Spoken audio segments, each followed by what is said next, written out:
But I don't know if it's because with Sheena Lee was coming on too. She was really hard. Dead.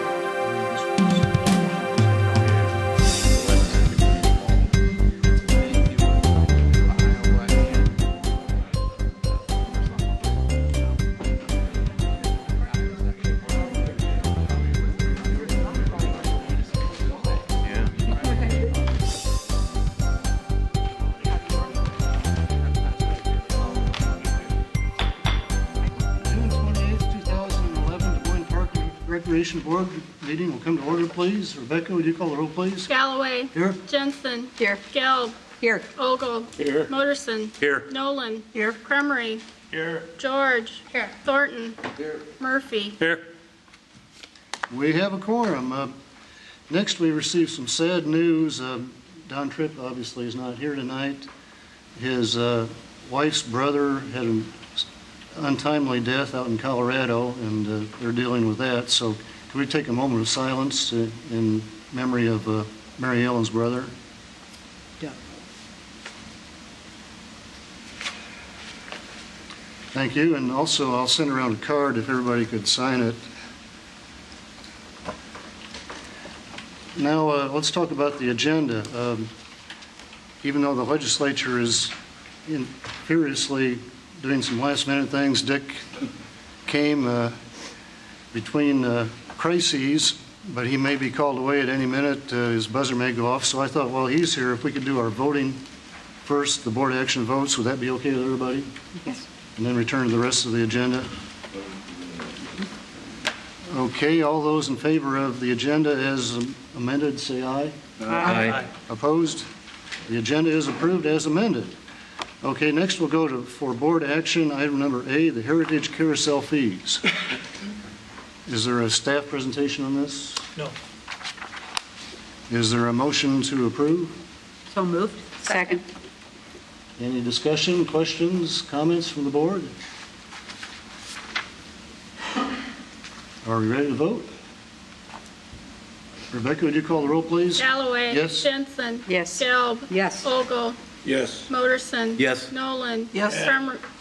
Cremery. Yes. George. Yes. Thornton. Yes. Murphy. Yes. It is approved. Next we'll move on to item B, and which relates to the bylaws and the election, and for that I'll turn it over to Marion. Thank you, Joe. As we discussed last month's board meeting, we presented the slate of officers, and that includes current chair Joe Galloway, who, pursuant to our current procedural rules, would not be eligible to be chairman again because of the time frame that he's been chairman now.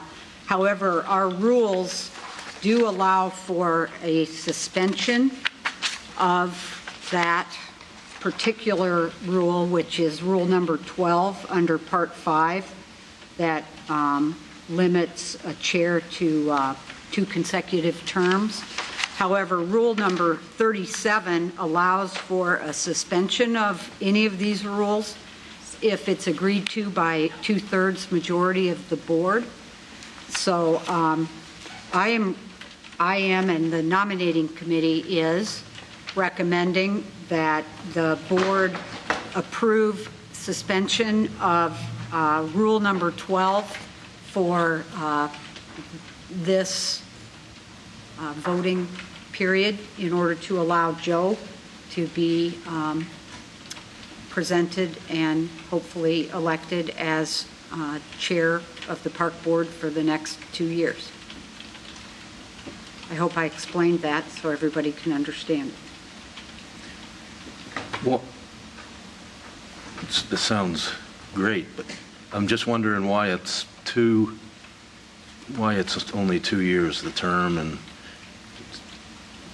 Well, it's a 2-year term to be chair, but in Rule 12, there's a section that says officers shall serve no more than 2 consecutive terms in any one position, and Joe has served 2 consecutive terms as chair.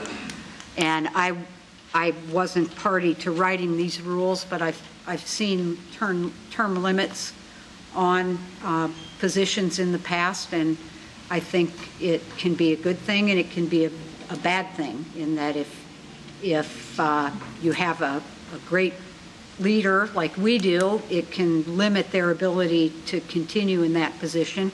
If the inverse is true, it gives a board or a commission an opportunity to move on to somebody else. So it does have a purpose. I think whoever wrote these rules, there was obviously some wisdom in allowing for a suspension of the rules. We can also, if we wanted to form a subcommittee of the board and look at rewriting these rules in totality to potentially eliminate that, we can do that. But pursuant to our rules or our bylaws, I think June is generally when we are required to present and vote on our slate of officers. So one way to accomplish that goal is to vote for this temporary suspension of that rule, which would allow us to then vote Joe into being chair for the next 2 years. And then, as I said, we could put a subcommittee together and talk about changing those permanently if we wanted to. Thanks. Seems like it's a good system, the way it is then. Have you made the motion then, Marion, to suspend the rules? Is that what you just did? Well, I'll make that a motion. I move that we suspend Rule 12 in order to allow the chair to serve an additional 2-year consecutive term. I second it. Okay, well, if it was presented by committee, it didn't require a second, but I would like to speak to that. Nothing against Joe. I think Joe has done a wonderful job as chair, but I really think the board needs to build its leadership and that we need turnover in that position. I too served as Joe. I served 4 years and then I moved on to let someone else sit in that position. I don't know if the nominating committee couldn't find anyone to serve, if that was an issue or whatever, but I truly believe that the board needs to build leadership. I also am cognizant of the fact that both Joe and I are serving beyond the term that we're allowed to serve on this board. So if either one of us, the council person that appointed us, chooses at any time to appoint another member, we won't be here. And so there's no guarantee that Joe would be here 2 years to fulfill that term. Those are my 2 concerns. Thank you. Valid concerns. I think from the nominating committee's perspective, Joe's also leading this Central Iowa Greenways task force, and there's some great continuity with his role on the park board and that venture that I think helps to, I don't know, at least in my mind, justify another term. I will add that Carol is moving up to vice chair, and that's a new position for Carol. And we're adding a new member as part of the executive committee. So I think there is some building going on in terms of leadership. But I hear what you're saying.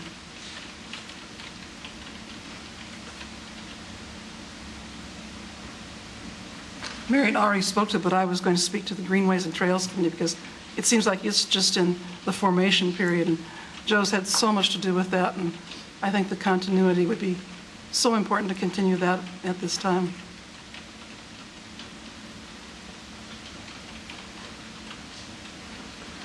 Point of clarification, is that 2/3 vote of 2/3 of those present or 2/3 of the entire board? Entire board. Which is 10, and we have 10 here.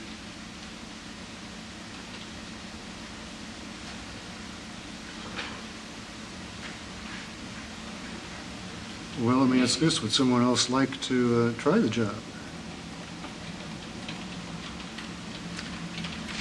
I will say the nominating committee split up all the current board members and individually phoned each one, asking their interest level in chair, vice chair, executive committee. And this is what shook out of that.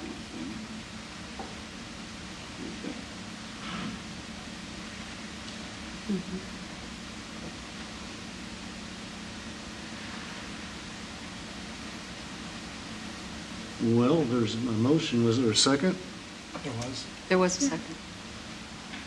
Okay, any other further comments or discussion? Whatever everybody wants to do is fine with me, either way, so.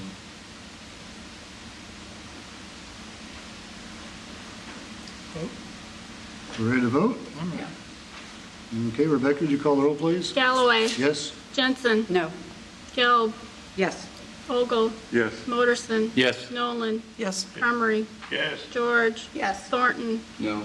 Murphy. Yes. Okay, the motion does not have the 2/3, so the motion fails. So then we'll move on to item C for board action, which will also turn that over to Mary. Well, does this make this a moot issue then? If the slate being recommended, one of the candidates is not eligible to serve in that position? I didn't say the whole slate isn't eligible, but the board would now have to take nominations from the table, the chair, and vote that position. Okay. I have a question. If the position's not filled, does the chair continue until we fill it so that we give the nominating committee more time? You know, the rules don't really have a holdover provision. The vice chair, under your rules, the vice chair would take over until, while there's an absence of the chair. The rules do say that the election should occur in June, though. But once again, you will just suspend that rule, that part of that rule, and have the vote taken at a different meeting, a later meeting, or the position of chair on And I guess I'd raise the question, did you want to be on the nominating committee then? Because we called everybody, and we talked to them, and we gave them the opportunity to serve. So, I realize that, Marion, and like I said, I realize too, and one of the reasons, and I've met with Don Tripp to talk about this issue, one of the reasons I have chosen not is because I'm in this suspended position, in that I could, should Bob Mahaffey choose to appoint someone else, be gone tomorrow. okay, but And then, that puts, that puts me in an awkward position, because I have served, for a number of years, and I did serve as chair for 4 years. But I was hopeful that the board would develop its leadership and move things on, and have this turnover. It has nothing to do, I think Joe has done an absolutely fine job, but I've always believed in leadership, that leadership needs to build and turn over. okay. I would assume, not having the bylaws in front of me, that should it occur that whoever appointed Joe decides to appoint someone else, that there are provisions that would allow for replacing the board chair, if that happens. So it's not that we can't deal with that. And, as much as you want leadership development, after polling the entire board, nobody raised their hand and said, I want to be chair. So how are you going to resolve that? I guess I had some procedural questions. If we approve the recommended slate, absent the chair today, then at the next board meeting, the vice chair would be sitting in as the interim chair, and the board could at that time act to fill the vacancy of the chair or suspend rules or whatever we want to do moving forward. Is that correct? Yes, although I would recommend, because your rules say that the vote should take place at your June meeting, that you suspend part of Rule 12 that requires you to elect the chair this time of the June meeting and vote instead to whatever meeting you want to be at, if it's July or August. If it would be appropriate, I'd like to make a motion to suspend the rule regarding election of the chair and proceed with a vote for the rest of the slate. Second. Sure. I'd like to suspend the election of the vice chair as well.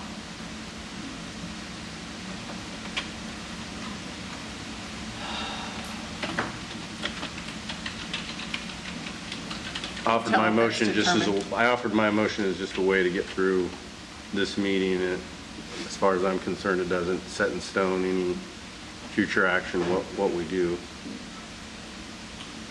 Otherwise, it seems like we're at an impasse. And could they suspend the rule altogether for this And all month? the elections, And yes. have the nomination committee come back together and meet with legal and with Don and develop a proposal for the next steps? Yes. That sound fair to everybody? A friendly amendment to my motion just to suspend the rules on regarding the timing of the election and that we move to hold the election at our July board meeting. I'll second that, too. Okay, we had a motion and a second. Any further discussion? Maybe we just need a larger quorum instead of just having it be at the minimum right now. Maybe we need to come back Yeah, and poll the whole board. It seems like a lot of work was done, and it was done the right way to come up with the election of officers, and I just wouldn't want to see it go to waste, and that's what it's looking like unless we do something. And maybe this is the obvious solution. Well, this is new territory for probably the board as well as staff, so if you could give us some time to look at this, and if the motion does pass, we could come back. The executive committee is not limited with changing or even their recommendation as it is. We'll come back and tell you what legal has determined. We can go from there. The motion, I believe, is to suspend the election of all the executive committee, basically, until sometime in the future. That sometime, July. In July. okay, July? July.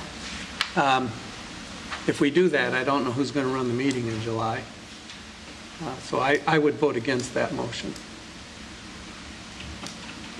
Well, I guess my thoughts were, an author motion, that the current chair and executive committee would continue to serve until there was an election. So that was not my understanding. That was part of the motion. By operation, I think it was. That is how I would interpret your rules, saying that the officers would continue, then, since you suspended the election, the officers would continue their term until the election in July. But I think that should be actually part of the motion, because all of these officers' terms will expire June 30th. Then if I can clarify or amend the motion to be just that we're going to suspend elections and keep the current executive committee in place pending an election at the July board meeting. That should be current officers and executive committee. Yes.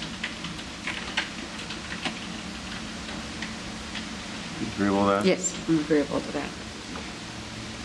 Okay, any further comments, questions, discussion? And being that it's a new slate, will we be able to vote on that at that time? Or will we have to accept it? My sense is the current nominating committee would be in place, that based on what would happen today, they would regroup and they would come back with a recommendation next month, and maybe it's the same recommendation, suspend the rule and keep Joe as chair. Maybe it's to do something different. I would ask the nominating committee, because you're not obligated to do that. I think we're making a motion here to tell you to go back to work and continue your work when you kind of implied your work was done, so. Yeah, I'm really curious, Suzette, what you expect to change in the next month. It may not change, but you may have 2 more members here who would vote for it, and it passes just fine. I mean, I expressed my concerns, and that's my firm belief, Marion. I'm sorry. That is a firm belief of mine. I've been involved in a lot of organizations, and I think we need to build leadership. I'm hopeful someone else here will be willing to step up to the challenge of serving as chair. I think it's important to boards to have turnover.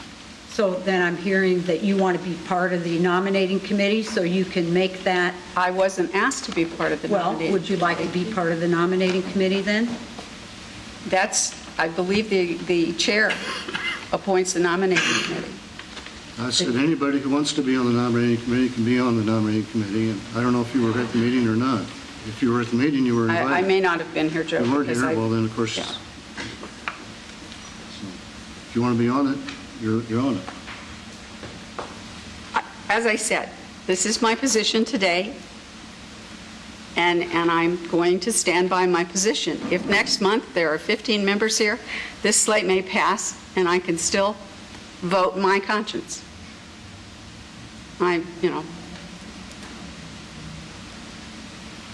Okay, but I guess I'm expressing that if you're not satisfied with the work that the nominating committee did, we invite you to join us so that if you think you can make a better case. I will be happy to talk to you, but I don't care to be on the nominating committee, and I will tell you that I'm headed out of town on Friday, and I will not be back till the 11th of July.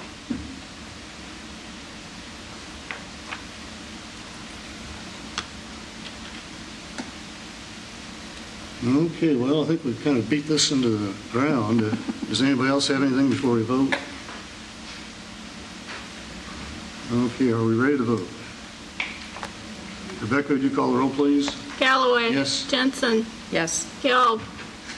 Yes. Vogel. Yes. Motorson. Yes. Nolan. Yes. Cremery. Yes. George. Yes. Thornton. Yes. Murphy. No.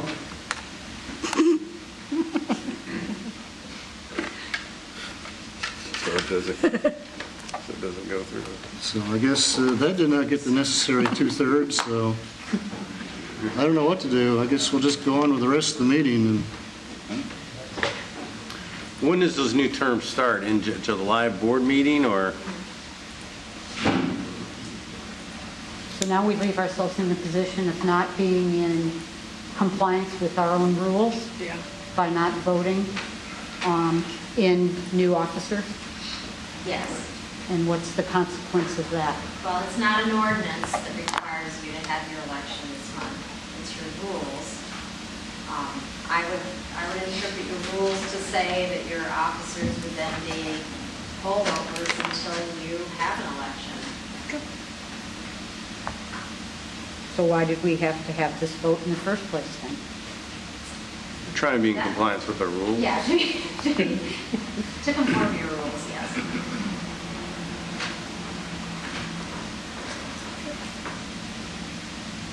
Okay, well, what a mess. And this thing was out there in the open for a couple of months. If somebody had a problem with it, they should have come forward at the last month's meeting, if not the meeting before that. We're just left with a can of worms here that didn't have to happen. If anybody would have said, hey, I'd like to be chair, I'd be voting for that person right now. So, words fail me. So can we clarify, so the nominating committee doesn't need to get back together at this point, correct?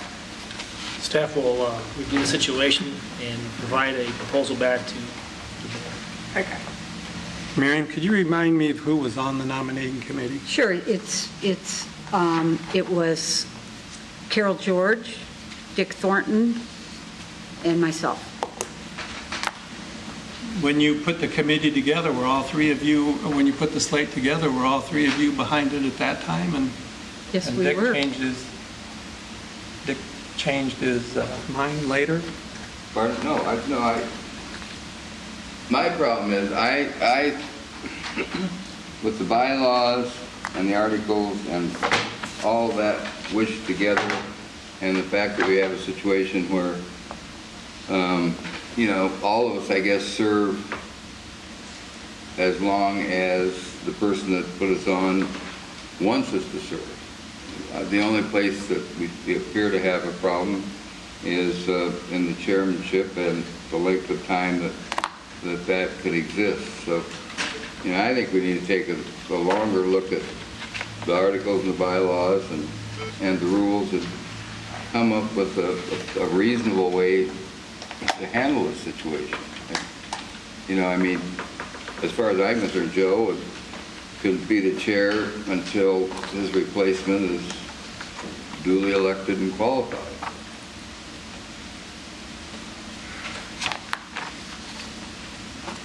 I'm sorry, Dick, but that didn't make any sense to me. It doesn't? No, because the original motion to suspend the term limit, if you will, for one period, with the idea that we have the opportunity then to set up a subcommittee to completely review our rules and decide if we want to change them or not, sounds like what you just said to me. So I don't completely understand why you voted against that to begin with, after you seem to have supported it when we as the nominating committee came up with it. I just think that there's a situation here that needs to be corrected and made final as best we can, you know, in this situation. Because we all serve, like, you know, whoever appointed me, you know, could appoint somebody tomorrow, you know, or you or anyone else. And, you know, I just think that we need to get some orderly situation. I mean, right now, as far as I'm concerned, Joe could serve forever. You know, but, you know, that is not always a good situation. So, you know, some turnover, some change is necessary. Some new ideas from different people sitting in that chair would be different. But, you know, I just think we've got to get a little more black and white as far as the process and procedures here, rather than what we have now, because a lot of it's just up in the air from time to time. I mean, I don't mean to offend you by voting no, but, you know, I just think that we need to do a little more study, hypothetically analyze, you know, what situations could arise or what ifs, you know, and then how we deal with that and try and meld those into the rules. I think what you're referring to is like if whoever appointed Joe appointed somebody else, and there's already in the rules mechanisms to deal with that. So I'm not sure what black and white you're trying to define here. I guess I would like the chair to use some discretion. I'm not sure having this kind of conversation at this point accomplishes anything. What I'd like to see happen is once staff is informed and get together with huddle with the executive committee and figure out how we're going to proceed forward, but we got a rest of the agenda to go through, and I'd like to think maybe we just move on. And we know we have an issue to deal with, and I'm confident as a board and staff will come together and work through this.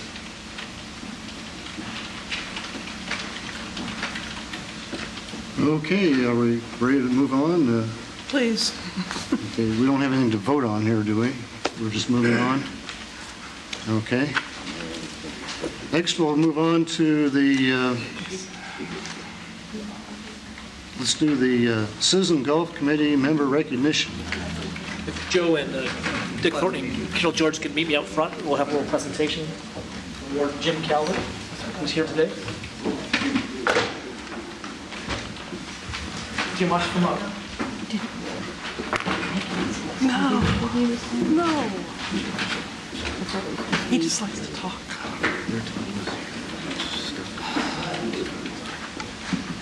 We're here today to recognize Jim Calvin, who's on my right and left. Jim has been our Citizens Law Committee member and a chair for many years, 20 that we can at least agree on. We have no idea, no record, but it might be more than 20, Jim would tell you. Jim's a very passionate member of our golf world, and he's done a lot of great things for us. So tonight I have also 2 other park board members who are part of the Citizen Golf Committee, which is Dick Thornton and Carol George. Not here tonight, Paul Felton as well is part of our committee, and we would like to let them say a couple nice words. Nice word, Jim.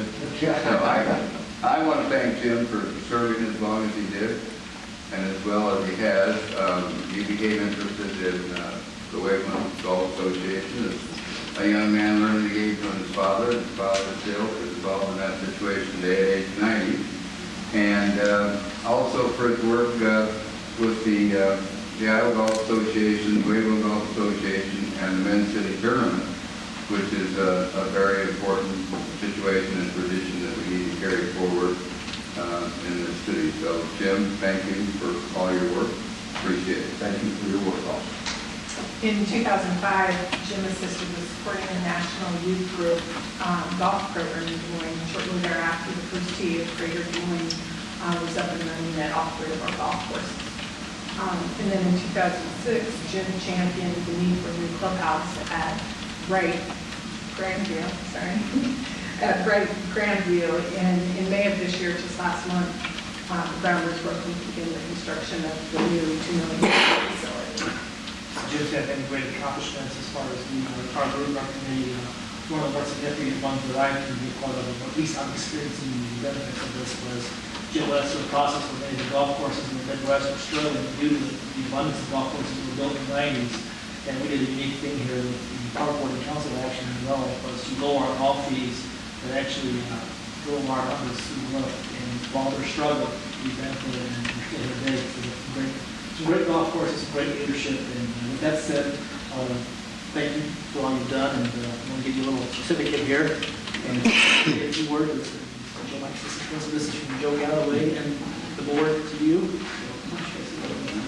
There you go, Jim. It's very well deserved. We really appreciate your decades of service. Usually we talk about years of service, and this is decades of service. And the good news is you're still continuing to be on there, so we're looking forward to more service out of it. Yes, well, I've enjoyed all the time I've spent, and being chair has been very rewarding to the committees and to the members that you have on it. So I have to thank Carol, Dick, and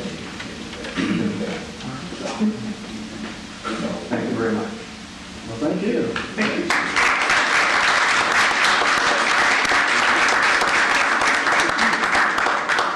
Hey, quick picture for really going to be a part of the picture. Come on, Wayne. Just do it.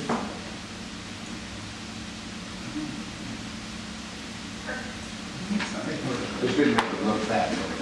Congratulations, Jim. Thank you.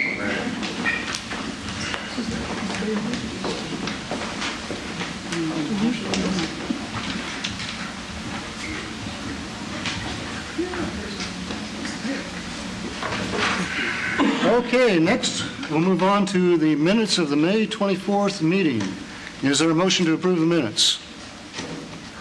So moved. Second. Any questions, comments, discussion about the minutes?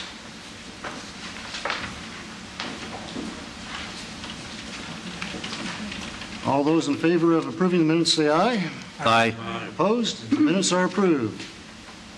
Next, we'll move on to the report of the park director, given by Ben. Yes, we have a list of items here we'll run through. We'll ask Richard to come up and hit the first 2 items for us. Chairman Galloway, members of the board, Richard Brown, Park Planner 3. I'll be covering 2 quick items tonight, the natural resource inventory and update on McHenry Park. First of all, the natural resource inventory. Dr. Tom Rosberg has finished our spring survey out at all our parks, so he's been very busy this spring looking at everything. He will be preparing a summary of his thoughts and what he's found so far that we will forward to the board once we receive that here probably in a couple weeks. In addition, he will be starting his summer survey, which will be the most extensive survey he does of our park and open space system. I know that Carol is planning to join him when he goes to McCray Park. If anyone else is interested in joining him when he goes to some of our other areas, feel free to let Ben or myself know, and we'd be happy to coordinate that with you. But he's finding a lot of different things out there, some good, some bad, and we're excited to kind of see his first summary and look forward to the summer survey as he continues throughout the season. Any questions on that? Finally, at McHenry Park, just one quick update I want to let you know about this month is the prairie seed that we planted out there is starting to grow. We are starting to see some really good things out there. Some of the more sensitive seeds we planted have started to germinate. One note I do want to let everyone know, it's going to look ugly for a while. There's going to be a lot of weeds. We're working on a maintenance plan that will help to reduce the weed pressures out there and allow those kind of very small seedlings kind of get established. So it's going to look ugly, and we'll mow it a couple times over the first couple of years, but we're excited with what we see so far out there. Any questions?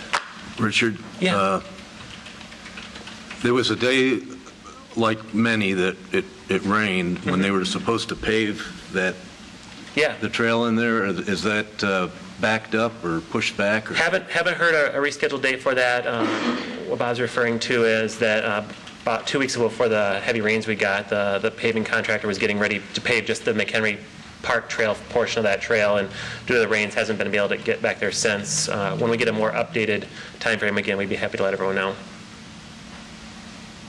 Because people are, they're not always asking about that, but just the levee and the Neil Smith Trail, and but it's still aimed at like fall. Yeah, last time we talked to the engineering department and the contractor, they're aiming to have everything completed by this fall. I don't know if the rain has thrown them off or not, but I believe that's still their expectation. Thank you. Okay, good report, Richard. Thank you.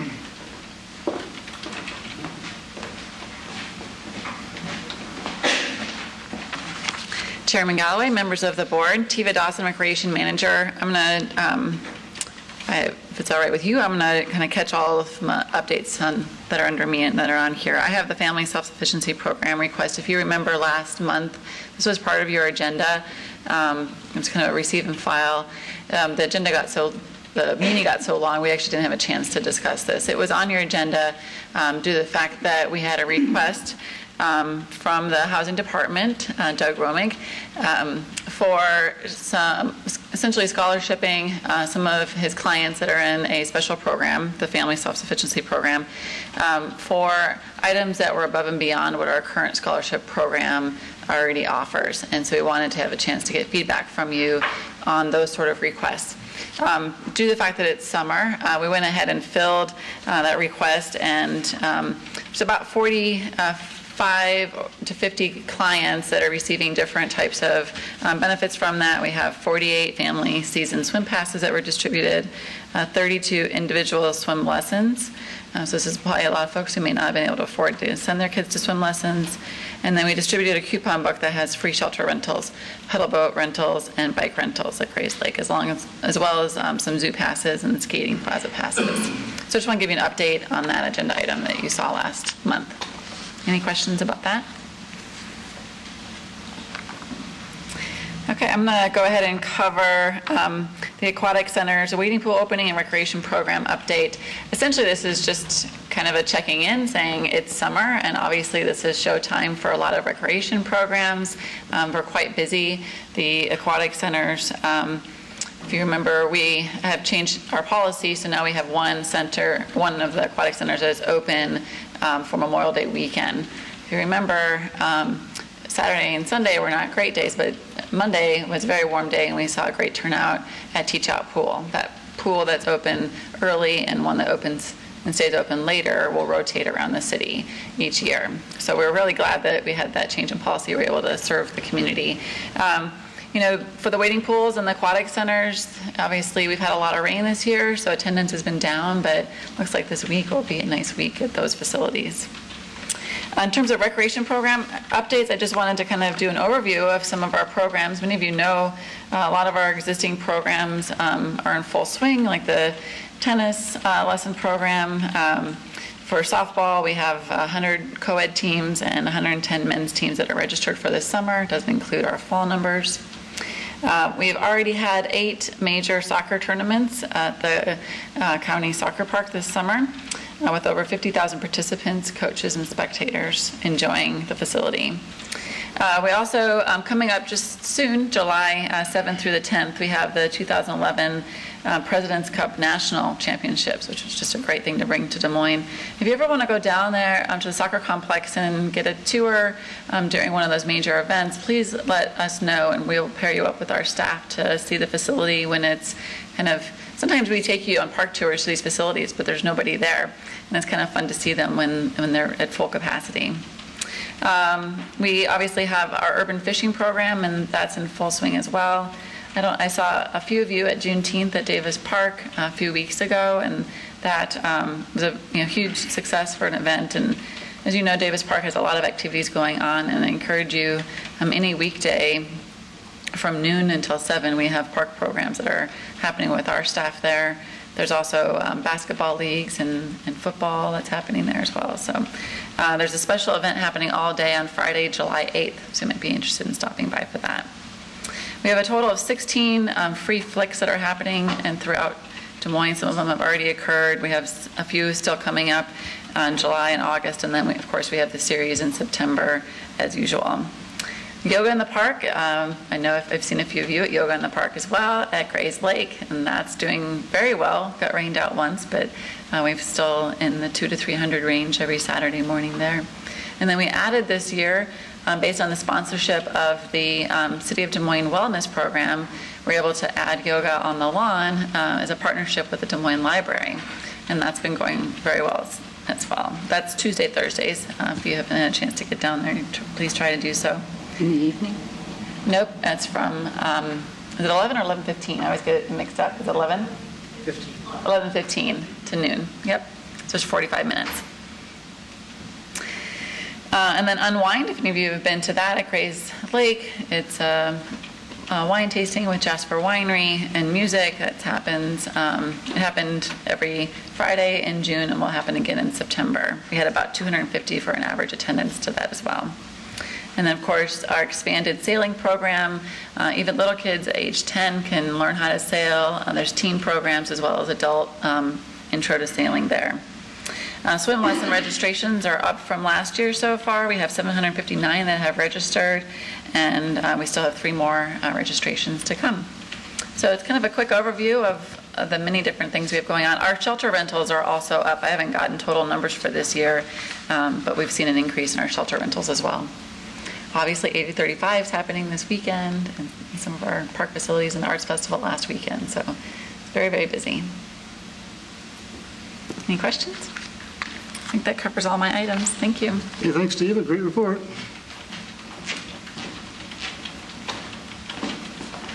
Chairman Galway, members of the Park and Recreation Board, Kevin Moran, Park Manager. Here to talk about the public art sign proposal. The city was approached by John Sales with J Sales Design Company.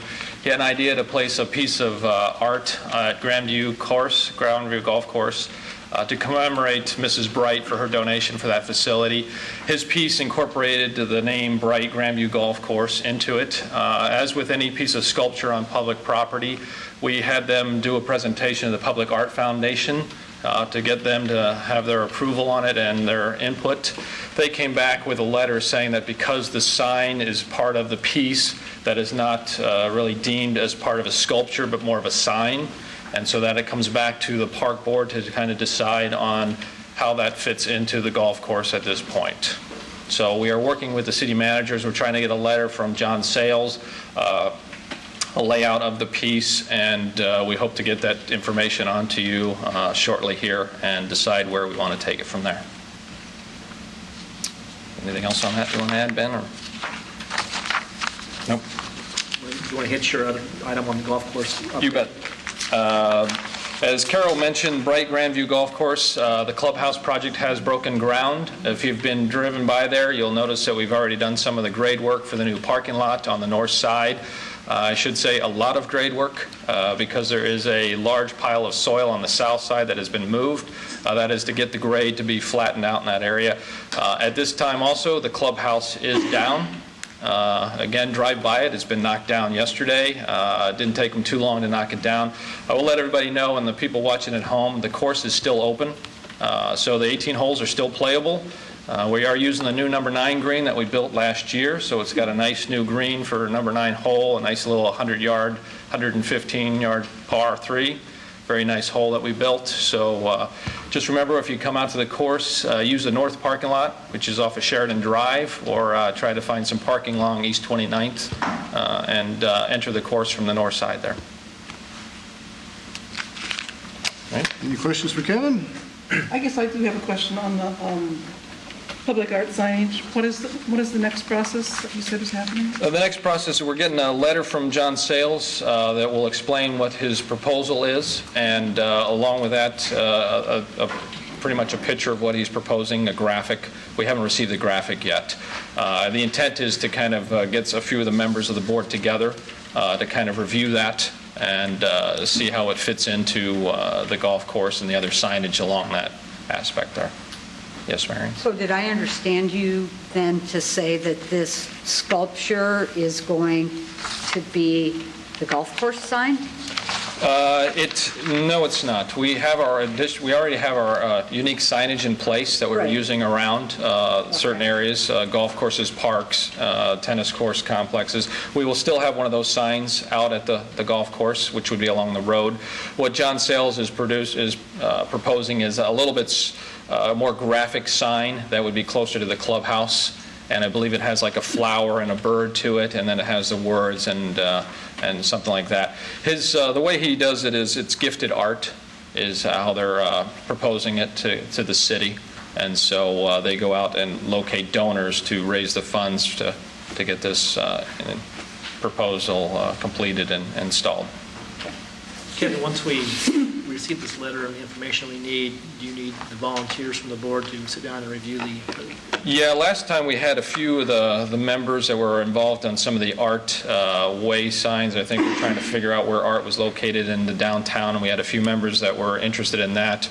We probably do want to kind of get a few other members that would like to sit on this kind of ad hoc committee to take a look at this proposal from Mr. Sales and see how it fits into the rest of the golf course and other things. And I'm sure we'll probably pass it along to the golf course committee to get their input as well. So if they're, if we want to bring that up tonight, Mr. Chairman. Is there anyone who would like to be on this ad hoc committee? Susan, Suzette, Carol, anybody else? I bet Susan Koenig Vanderhart would want to be on that. We'll volunteer her. Okay. All right, so I got the 4. Anyone else? All right, thank you. Okay, thank you, Kevin. Kevin, if you remove the signage, the lettering on the sculpture, would it go back to public art? What John Sales and the Public Art Foundation deemed was that it was a critical part of the piece, and there was no separation of it. And so that's why they're basically, a quote from their thing was, the board of directors determined that this proposal is unique, custom-made sign, and not a public art, requiring further action from the Public Art Foundation. End quote. Okay, thanks, Kevin. I'll take the next one. The Director of Parks and Recreation continues to make his stops at each park in the park system. These are walking tours for the purposes of Don to make notes on future capital needs as well as current maintenance practices and to review those. He does extend the offer. It continues to the park board members. If you're willing or interested in joining him and seeing parks you may have not seen before, we would ask you to contact Rebecca. He has time on his schedule that he is dedicating to this process. And with Don's schedule, things are always subject to change, especially these kind of large blocks of time. So be prepared that sometimes it could be blocked if you are making, it could be changed if you are making an appointment. But we ask you to make an appointment. That way Don knows you're going to be there and make arrangements. And he can either pick you up or meet you there.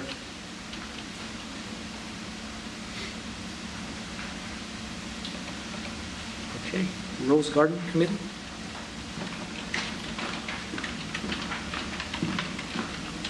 Chairman Galloway, members of the Park and Recreation Board, Julie Hempel, Parks Maintenance Manager.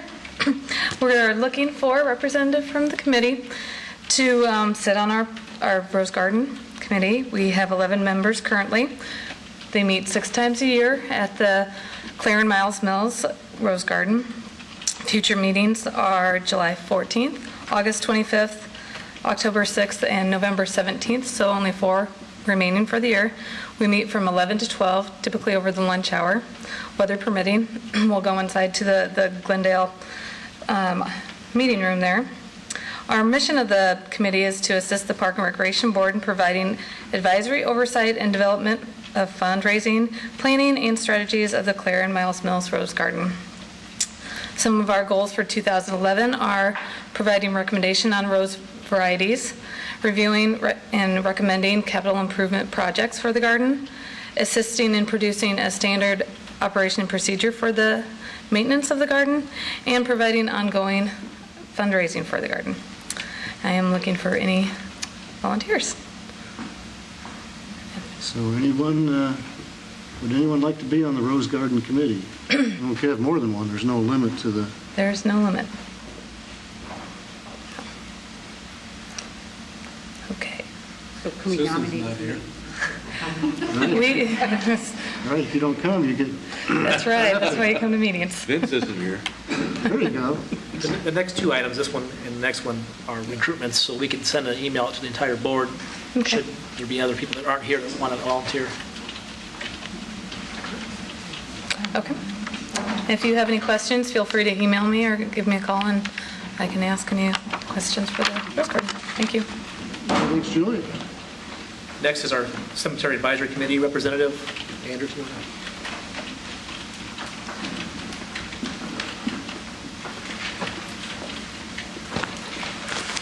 Chairman Galloway, members of the Park Board, Andrew Hennessy, Assistant to the Director of Parks and Recreation.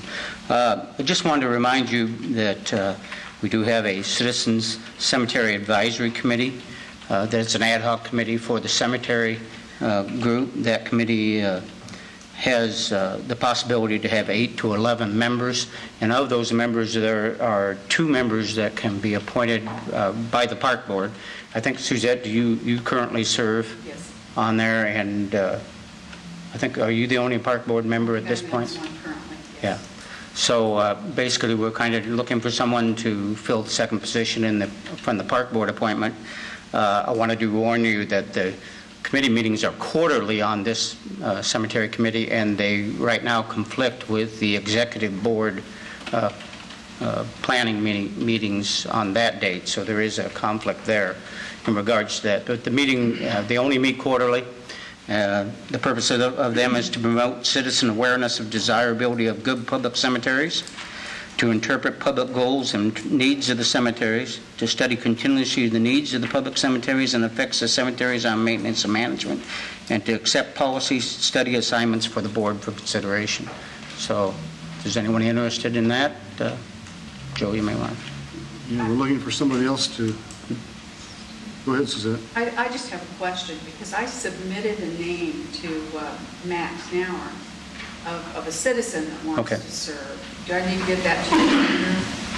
Because I believe it needs to be approved. No, by the bylaws, Max, it can go to Max. We're just, I'm trying at this time to make sure we have the representatives from the park board. Okay. So, anyone want to be on the cemetery committee? George, any interest in that? You have any interest in the cemetery committee? All right. You do have an interest? Okay. Okay. We got somebody. Okay. Thank you. Thank you, Andrew. We have 2 did you know items. Kevin will cover one, and I will cover that as he's walking up. One of them is 1.9. That's the answer to the most common question we receive in the Department of Parks and Recreation via people wanting to call into the Action Center, our office, email us, or on Facebook, and Carol has the answer to it. It's the question is, how long is the Grays Lake Trail Loop? It is 1.9 miles. So now you know, and help us spread the word. Chairman Galloway, members of the Park and Recreation Board, Kevin Moran, Parks Manager. Another Did You Know, starting July next month, we are rolling out the Parks Neighborhood Liaison Program. This program has a few key goals. One of them is going to be better communication between the parks and the neighbors, as well as trying to enlist more park users and get their input of what's happening in their neighborhoods and parks and trails. What this program is entailing is at every regular neighborhood meeting, and there's 58 of them throughout the city, a parks representative will be attending those. And so we have a letter here that we are going to submit and file and mail out to every president of every neighborhood, and on that signature we're going to have Mr. Galloway as the chairman sign it along with Don Tripp, notifying him of this program and that park representative will be contacting them shortly to start attending those meetings. Any questions? Okay, thank you, Kevin. Okay, I think we've completed the director's report. Excellent job, Ben, filling in. I think we can just go ahead and tell Don that he's not needed anymore. So, It's a tough way to start. right. Okay, good job. Next, we'll move on to receive and file item D, the athletics presentation.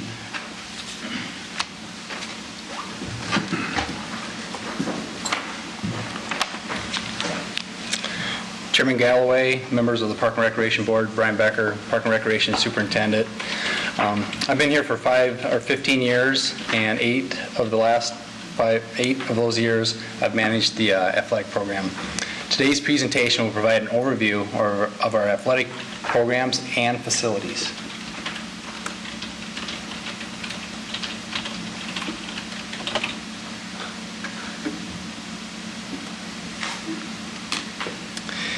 Improved quality of life is a benefit for those who participate in our athletic offerings.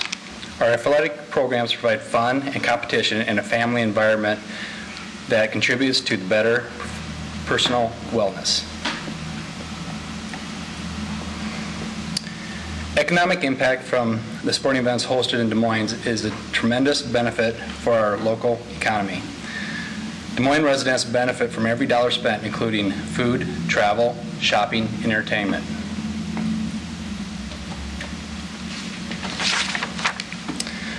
Tournaments that our facilities host have a major economic impact on the community. Here's a quote from Mark Kostick, Vice President of Sports and Development, Greater Des Moines Sports Commission, referencing that impact, which, if you allow me, I would like to read. Over the past decade, Greater Des Moines has established itself as a destination for major sporting events. The economic impact these sporting events have on the metro is very significant and adds to the high standard and quality of life we enjoy. Next, we have George Davis, our activities programmer for the last 40 years. He's going to talk about our athletic offerings and activities. Is this when we get the ball out? Get the balls out, don't blow the assignment. Okay. Chairman Galloway and members of the Park and Recreation Board, George Davis, Recreation Specialist, and apparently I'm not a rookie in the organization. I'm going to take you on a little tour through our fast pitch leagues and how those were established. Adult fast pitch leagues were first established in the early 1940s and have successfully existed over 70 years. Throughout the years, they played on many fields in many different neighborhoods, and I've listed a few, and some of you will remember playing on these fields or having them in your neighborhood. For example, Birdland Field, I think, is probably considered the home of our fast pitch leagues, and many of you probably were affiliated with that in some way. And as you can see, the fields that we played on in the neighborhoods were basically at that time nothing more than just a backstop. So that was a designated field.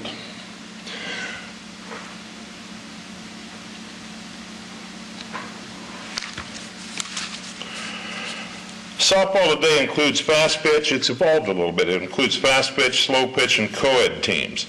Leagues range from a group of friends in a social setting to a highly competitive league on a state level. On the average, over 400 teams register annually through our department.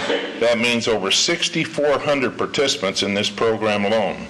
Our facilities today have consolidated from over 24 different neighborhood parks to 2 state-of-the-art softball-specific venues.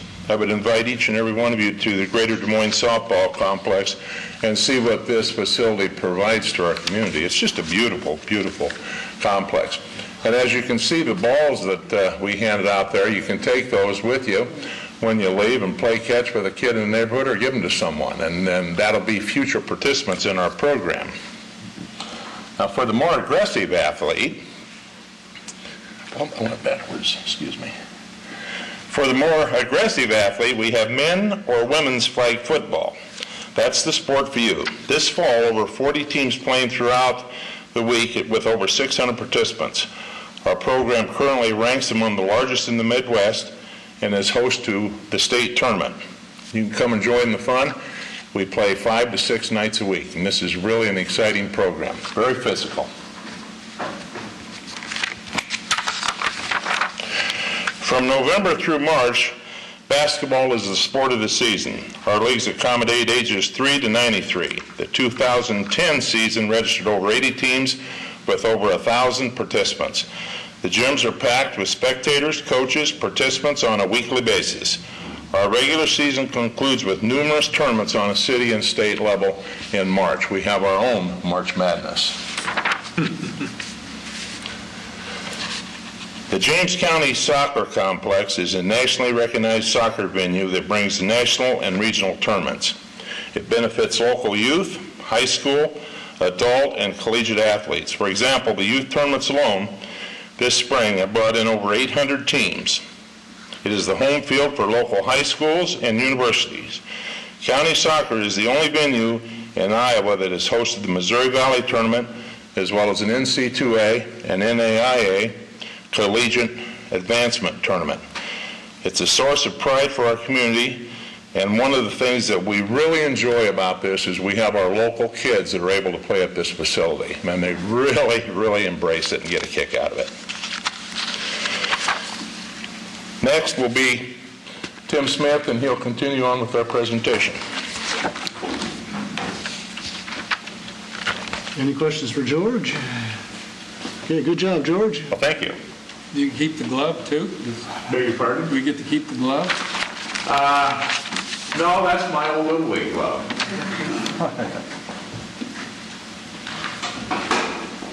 Chairman Galloway, members of the board, I'm Tim Smith, Recreation Supervisor. Baseball is our newest athletic venue is a James County Baseball Park, home to many youth baseball events and tournaments. This 8-field complex hosts leagues as well as state and national tournaments for youth ages 3 through 18. Over the past few years, tennis has been revitalized in our city, and our numbers are up and booming. Programs are offered from the basic learning stage to the advanced tournament stage. Adult group lessons for all skill levels are also offered.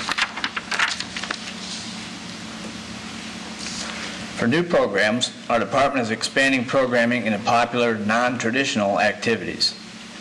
We started our pickleball program last fall with open play at Pioneer Columbus Community Center. Pickleball is a cross between tennis and badminton, played indoors or outdoors, and is very popular among adults.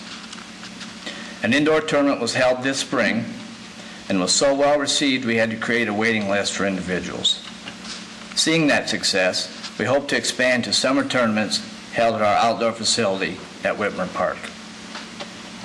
I'm going to pass this ball around. This is a Tacrow ball.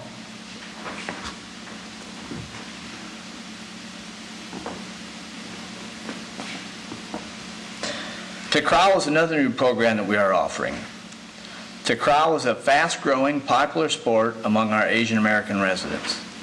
It is a cross between soccer and volleyball played on a badminton-sized court. As this sport gains exposure, we know it will become popular throughout the Des Moines area. In addition to leagues held this winter at Pioneer Columbus, an outdoor Tacrow court is being constructed this fall at Evergreen Park.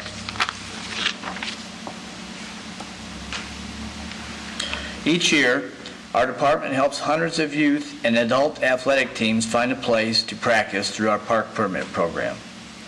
Coaches or league representatives in need of practice space call our offices and are assigned school and park facilities for use. This is very important to local teams, as unused outdoor space is always hard to find this time of year. One thing I'd like to mention is that without the cooperation of our great partner, the Des Moines Public Schools, many facilities would not be available for residents to use. The Park and Recreation Department offers quality athletic programs and facilities for thousands of our citizens. Many of our programs offer a scholarship program for those with financial hardships. Our current programs help improve the quality of life of our residents, and we're confident our future programs will have the same positive impact on the community. With that, I will turn it back over to Brian for questions. Any questions for Tim? Yeah, good job, Tim. We have two other members of our athletic office in the audience. If you guys would stand up. Alex Skipoff, our intern, and Janice Park, our assistant athletic coordinator. Good work, guys. Thanks.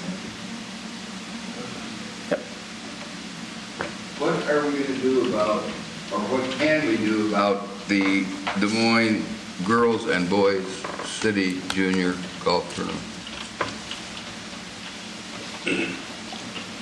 I'll take this one. As you know, I'm with the golf operation. That's a program that Board Member Thornton is referring to as a long-standing golf tournament that's been typically held at Grandview Golf Course for many decades. In the past year, we actually used some city finances to help them continue on. And we did send a letter to them saying at that point, you need to write some grants or look at fundraising opportunities, and we would possibly help it where we could. We do want to see it continue. We are going to work with them. So at this point, we're waiting to hear back from them. Well, Larry Lockridge that runs it, they haven't set a date for it yet, right? Correct. So we'll probably do it in August, and they've raised some funds, and we just need to go out and get a little bit more. Yeah, we just need them to contact us with what their needs are, and we'll have to sit down with the city manager's office again and look at that. We'll do it then. You just tell me when. Any other questions? George? I have two questions. One has to do with the inclement weather we sometimes have, and flooding and all that good stuff. I'm just wondering if these programs that people have been talking about have been impeded very much in the last year or two because of flooding. Last year we did have some cancellations due to flooding. This year I think we've only had one or two dates that we've had to cancel or postpone activity due to inclement weather. So it hasn't been a serious matter this year? No.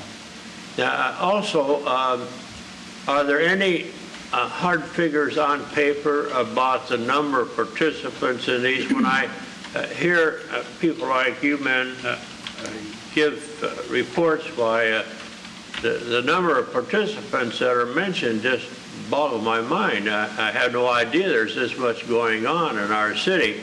Do you have that on paper that I could, that we could get a copy and spread the word? Absolutely. Yep. We put together numbers every year, especially during budget time, and we put together estimates on, well, we know how many people we have participant. But we also try to figure out how many spectators and coaches we have come through our facilities as well. It's a formula that is not precise, but we can give you a very, very good estimate. How do I get that information? Staff will put it together and we'll get to Rebecca and we'll send it out to the board. What? We'll give it to Rebecca and she'll send it out to the board. Those that are interested. Thank you. I think we need to know that so we can get the word out and let people in the city know that, hey, there's some fun stuff going on out there. Thing. You bet.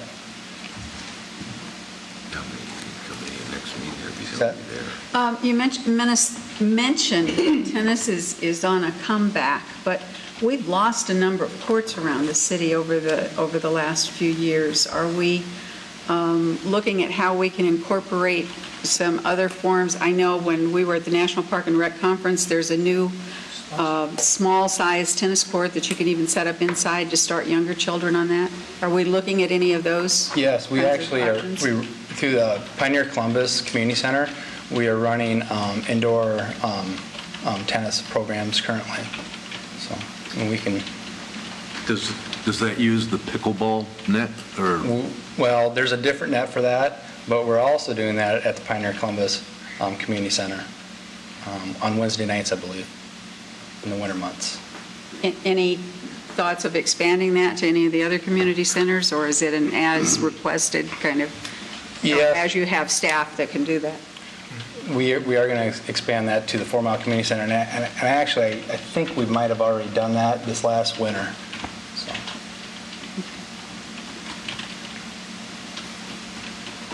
This tack crawl that was mentioned, I never heard of it before this meeting.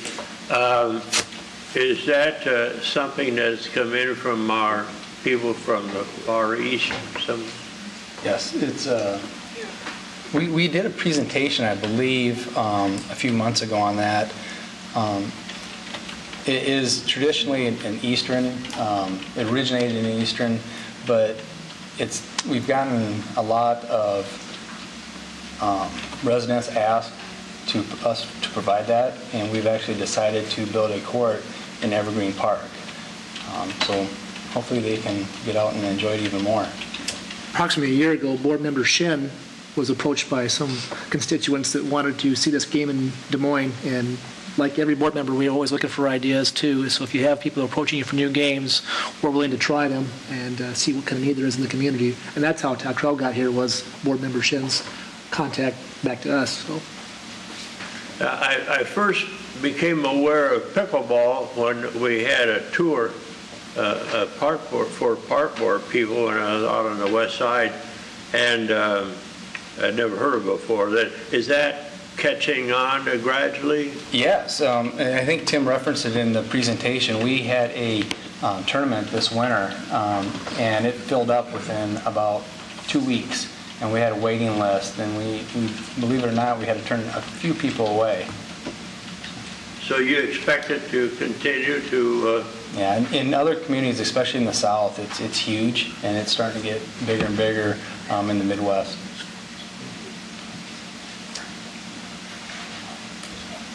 Interesting. Okay, great report, Brian. Thank you much. Is there a motion to receive and file? So moved. Second. All those in favor? Aye. Opposed? It is received and filed. Next, we'll move on to the report of Chair of Board and Committees. As I understand, there will be no marketing report. Correct, no marketing, but we do have a land planning update with Richard Brown.